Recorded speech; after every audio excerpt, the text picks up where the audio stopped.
Ouvrons notre Bible au livre d'Isaïe, le chapitre 9. Isaïe 9.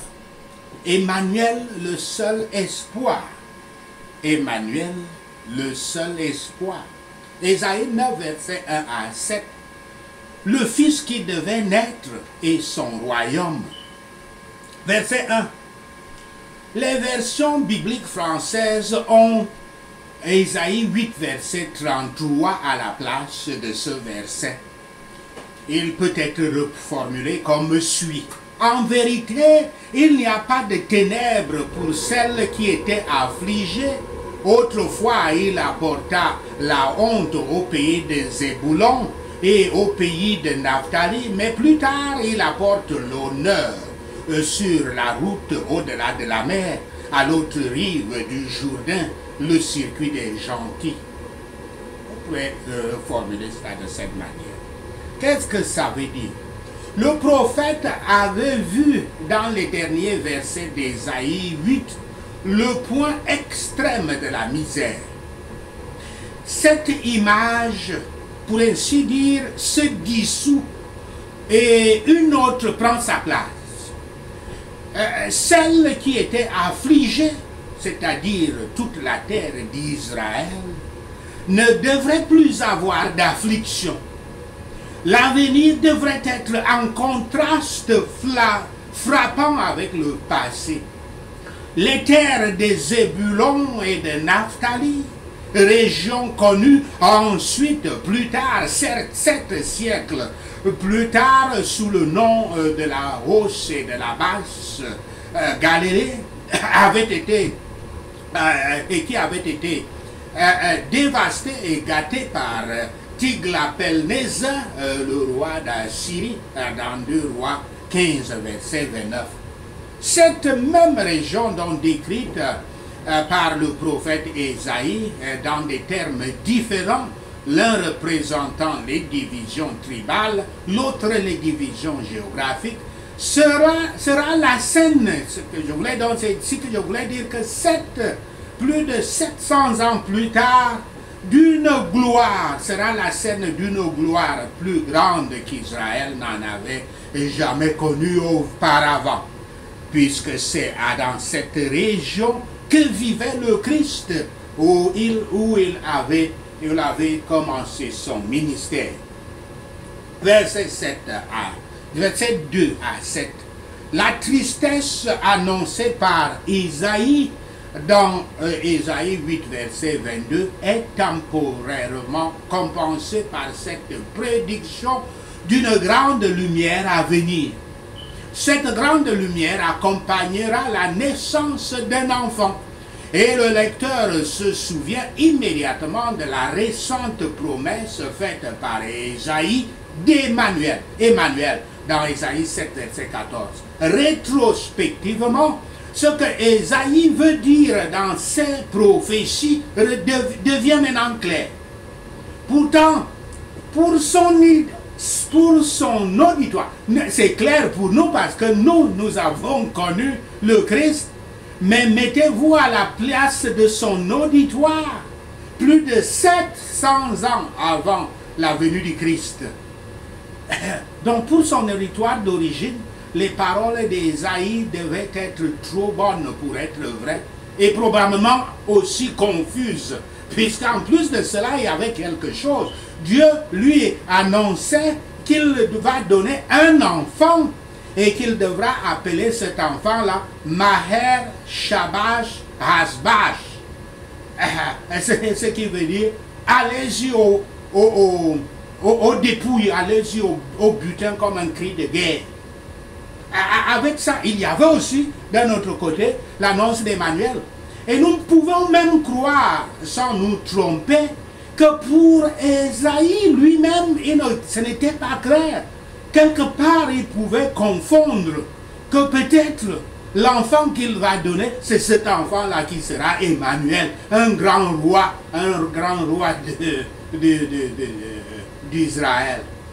Donc il y avait une confusion et quelque part, il a mis les deux, la naissance de son propre enfant qui devait représenter, qui devait annoncer l'invasion des Assyriens, l'invasion d'Israël, le royaume du Nord, et puis aussi le Messie qui devait arriver seulement plusieurs siècles plus tard. Le merveilleux conseiller, comme il est appelé dans cette écriture, doit être un descendant d'Adam. Mais il est aussi un Dieu puissant et un Père éternel, le Père Yahweh lui-même. Et son autre titre, Prince de paix, devrait être déroutant à la lumière de la guerre. Ça devait être déroutant à l'époque, à la lumière de la guerre et de la destruction qu'Ésaïe avait justement prédit. Donc, il est clair qu'Ésaïe apporta de bonnes nouvelles, mais cela avait dû être un peu mystifiant pour sa génération. Les gens ne pouvaient pas comprendre. Les Syriens et les Assyriens avaient d'abord ravagé les pays mentionnés ici. Et cette région, appelée la Galilée des Nations en particulier, avait été favorisée par la prédication du Christ 700 ans plus tard. Ceux qui ont besoin de l'évangile marchent dans les ténèbres et dans le plus grand danger. Mais quand l'évangile arrive à n'importe quel endroit, à n'importe quelle âme, la lumière vient. Prions donc avec ferveur pour qu'elle brille dans nos cœurs et nous rende sages pour le salut. L'évangile apporte de la joie avec cela. Ceux qui veulent avoir de la joie doivent s'attendre à un dur travail, comme le fermier avant qu'il ait la joie de la moisson et le dur et dans les durs conflits, comme le soldat avant qu'il partage le butin.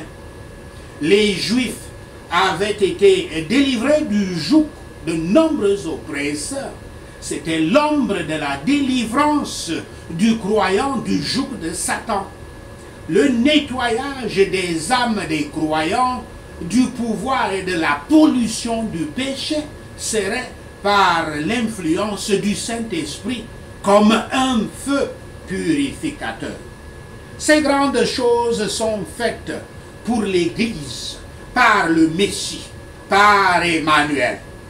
L'enfant est donné, c'était certain. Et l'Église, avant que Christ soit venu dans la chair, avait bénéficié de son entreprise.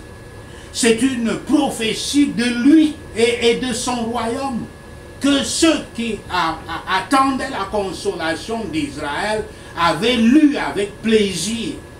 Cet enfant est né pour le bénéfice de nous les pécheurs, de nous les croyants du commencement à la fin du monde.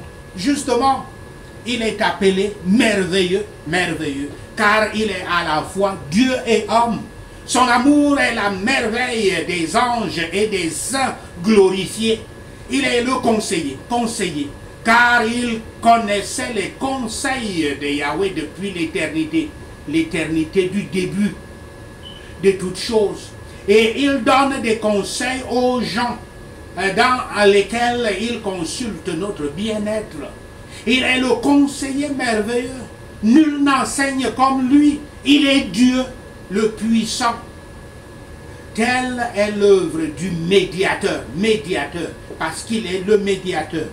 Le médiateur que le pouvoir de Yahweh, le tout-puissant Dieu, ne pouvait pas emporter. Il est Dieu, un avec le Père. Il est part de la Trinité. En tant que prince de paix, il est aussi prince de paix. En tant que prince de paix, il nous réconcilie avec notre Père Yahweh. Souvenez-vous que sans lui, nous sommes dans la colère de Yahweh. La colère en tant que descendant de Adam que Yahweh avait maudit. Cette colère pèse sur nous tant que nous n'avons pas encore le Christ. Parce que lui, prince de la paix, il nous réconcilie avec Yahweh. Il est le donneur de la paix dans le cœur et la conscience. Et quand son royaume sera pleinement établi, les hommes n'apprendront plus la guerre. Le gouvernement sera sur lui. Il emportera le fardeau. On parle de choses glorieuses du gouvernement du Christ. Il n'y a pas de fin à l'augmentation de sa paix, car le bonheur de ses sujets durera pour toujours. L'accord parfait de cette prophétie avec la doctrine du Nouveau Testament, venu plus de 7 siècles plus tard, montre que les prophètes juifs et les enseignants chrétiens avaient la même vision de la personne et du salut du Messie. À quel roi ou royaume terrestre ces paroles peuvent-elles s'appliquer?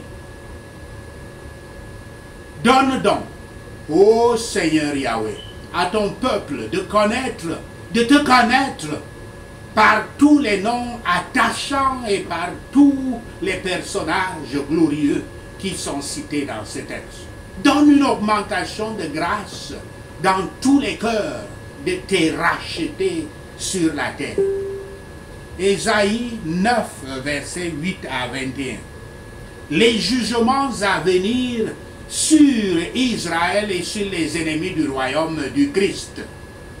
Verset 13. Après un bref passage sur cette personne qui régnera sur le trône de David, Ésaïe revient sur la raison pour laquelle la colère de Yahweh contre Israël n'a pas cessé, n'a pas diminué. Les gens ont simplement refusé de se tourner vers le Seigneur Yahweh. Écoutez très bien ce conseil. Quand Yahweh vous punit, quand vous êtes un croyant et que vous êtes dans les souffrances, sachez que Yahweh vous punit parce que le Seigneur ne peut jamais vous punir quand vous êtes un croyant, à moins que Yahweh l'accorde. Quand Yahweh vous punit, c'est pour votre bien et vous donne l'occasion de grandir spirituellement. Tout ce qu'il attend, c'est que dans vos souffrances, vous tourniez vers lui en prière. Et puis il va vous rétablir. Et après cela, vous serez une nouvelle personne. Après une telle épreuve. C'est pour ça qu'il donne. Ça ne s'appelle même pas punition, mais discipline. Il vous discipline, il vous corrige. Corriger pour être meilleur. Versets 14 à 18. La nation commence à se détériorer. Mais dans leur orgueil, les gens supposent qu'ils reconstruisent la nation mieux qu'avant. La méchanceté est omniprésente chez les jeunes tout comme chez les vieux, les riches comme les pauvres. Alors Yahweh est sur le point de traiter avec la tête en la coupant. La tête, c'est les anciens et les magistrats et les riches. Et aussi la queue en la coupant. La queue, c'est les faux prophètes d'Israël. Ceux dont le cœur n'est pas humilié par des providences humiliantes sont en train de mûrir pour la ruine. Sachez-le. Car ce que Yahweh conçoit en nous frappant, c'est de nous tourner vers lui. Et si ce point n'est pas gagné, s'il ne reçoit pas cela par des jugements moindres, il faut s'attendre à un plus grand nombre de jugements. Il va toujours augmenter. Ne croyez pas que quand Yahweh vous punit, c'est pour juste reculer et comme s'il avait été défait et vous n'avez rien fait. Il va augmenter les jugements et vous pouvez même mourir. Les dirigeants du peuple les avaient donc induits en erreur. Nous avons raison d'avoir peur de ceux qui parlent bien de nous quand nous faisons du mal. Très important ce que je dis. Vous devez avoir peur de ceux qui parlent bien de vous quand vous faites du mal. Vous avez besoin de ceux qui vous reprochent, qui vous disent que ce que vous avez fait est mauvais. Vous devriez souhaiter cela. La méchanceté était universelle, donc à ce moment, comme aujourd'hui, tous étaient infectés. Ils auront des ennuis et ne verront pas dissuet. C'est ça le jugement de Dieu. Et quand les manières des hommes déplaisent à Yahweh, il fait même que leurs amis soient en guerre avec eux. Yahweh enlèverait ceux de qui il pensait avoir de l'aide. Leurs dirigeants étaient dans la tête. Les faux prophètes, c'est-à-dire dans les sorciers, les marabouts et tous comme on les connaît, étaient la queue et la ruée. Et tous, la tête comme la queue devait être coupée. C'est-à-dire les faux prophètes, c'est les plus misérables même de tous parce qu'ils sont même les plus dangereux pour la chute d'une nation. Et d'une nation, d'une église et même d'une âme. Dans ces luttes civiles, les gens se nourrissaient des proches qui étaient comme leur propre chair. Ils se détruisaient entre eux. Le peuple ne se tourne pas vers celui qui le frappe. Et c'est ça qui était observé. Le peuple d'Israël ne se tournait pas vers celui qui le frappe. Donc, celui qui le frappe, c'est-à-dire Yahweh, continuait donc à frapper. C'est quand Yahweh jugera. Car quand Yahweh jugera, il triomphera. Jamais Dieu n'amène pas le jugement pour arrêter et ne plus continuer, comme s'il il avait été défait. Quand Yahweh jugera, il triomphera. Et le pécheur le plus orgueilleux et le plus vaillant, le pécheur le plus orgueilleux et le plus vaillant, soit il pliera pour revenir à Yahweh, soit il rompra. C'est-à-dire que il sera brisé, cassé, coupé, c'est-à-dire mis à mort. Sachez ceci, et le Seigneur Yahweh vous bénira. Prenons ces points de prière. Prions Ésaïe 9. Il n'y aura plus de tristesse pour ceux qui étaient en détresse, dit le Père Yahweh. Merci Seigneur pour la lumière, au nom de Yahshua le Messie. Je marchais dans les ténèbres et j'ai vu une grande lumière au nom de Yahshua le Messie. Une lumière s'est levée sur ceux qui vivent au pays des ténèbres au nom de Yahshua le Messie. Seigneur Yahweh, tu as agrandi l'assemblée des disciples du Christ et augmenté notre joie au nom de Yahshua le Messie. Nous nous réjouissons devant toi comme les gens se réjouissent de la moisson, comme les guerriers se réjouissent en partageant le butin au nom de Yahshua le Messie. Car comme au jour de la défaite de l'ennemi, tu as brisé le joug qui nous accablait au nom de Yahshua le Messie. Yahweh, tu as fracassé la barre sur nos épaules, la verge de notre propre oppresseur, au nom de Yahshua le Messie. La botte de chaque guerrier utilisé au combat sera destinée au brûlage, au nom de Yahshua le Messie. Chaque vêtement roulé dans le sang sera le combustible pour le feu, au nom de Yahshua le Messie. Pour nous, un enfant est né. À nous un fils est donné et le gouvernement sera sur ses épaules au nom de Yahshua le Messie. Emmanuel s'appellera merveilleux, conseiller, Dieu puissant, Père éternel, Prince de la paix au nom de Yahshua le Messie. De la grandeur de son gouvernement et de la paix, il n'y a pas de fin au nom de Yahshua le Messie. Emmanuel règne sur le trône de David et sur son royaume, le royaume de Dieu sur terre, au nom de Yahshua le Messie.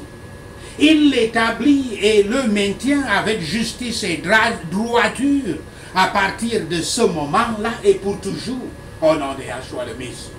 Le zèle de Yahweh Tout-Puissant a accompli cela. Tout le monde connaîtra le message de Yahweh, au nom de Yahshua le Messie. Tous ceux qui disent avec orgueil et arrogance de cœur qu'ils reconstruiront avec des pierres de taille les briques qui ont été brisées, Yahweh. Père Yahweh fortifie leurs ennemis contre eux au nom de Yahshua le Messie.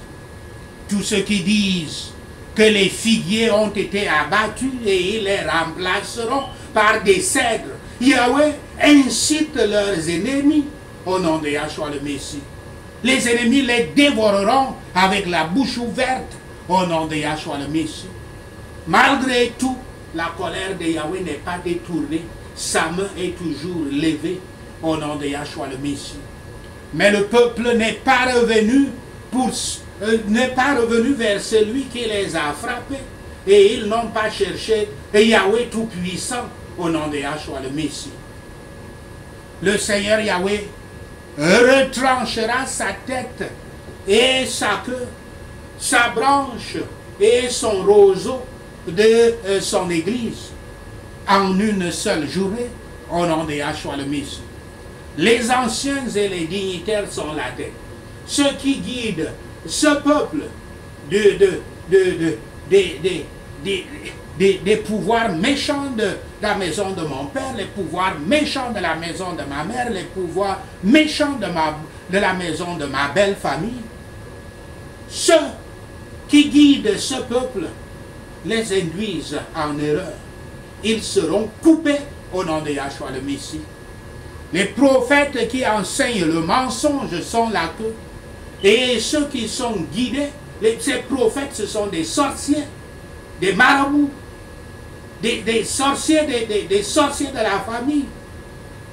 Et ils racontent, ils enseignent les mensonges, c'est eux la queue dans cette écriture. Et ceux qui sont guidés sont égarés, ceux qui sont guidés par eux sont égarés, ils seront coupés au nom de Yahshua le Messie. C'est pour ça, c'est pourquoi Yahweh ne prendra aucun plaisir aux jeunes hommes, car le monde est impie et méchant au nom de Yahshua le Messie. Yahweh ne prendra pas non plus les orphelins et les veuves, car toute bouche parle de folie au nom de Yahshua le Messie. Cependant, pour tout cela, sa colère n'est pas détournée, sa main est toujours levée au nom de Yahshua le Messie. La méchanceté brûle comme un feu. Elle consume les ronces et les épines au nom de Yahshua le Messie. La méchanceté enflamme les fourrés de la forêt, de sorte qu'elle roule vers le haut, dans une colonne de fumée au nom de Yahshua le Messie. La méchanceté, par la colère de l'Éternel des armées, la terre sera brûlée. Et le peuple dirigé par les pouvoirs méchants de la maison de mon père, la maison de ma mère, la maison de ma belle famille, sera le combustible du feu. Et ils ne ménageront pas l'un et l'autre au nom de Yahshua le Messie. Ils ne se ménageront pas l'un l'autre au nom de Yahshua le Messie. À droite, ils dévoreront, mais ils auront encore faim. À gauche, ils mangeront, mais ils ne seront pas satisfaits au nom de Yahshua le Messie. Chacun se nourrira de la chair de sa propre progéniture, la progéniture de leurs démons, leurs démons. Merci Seigneur, au nom de Yahshua le Messie, nous prions. Seigneur, nous te rendons gloire, nous te louons, nous t'adorons. Nous bénissons ton saint nom. Au nom de Yahshua le Messie, nous prions. Amen. Alléluia.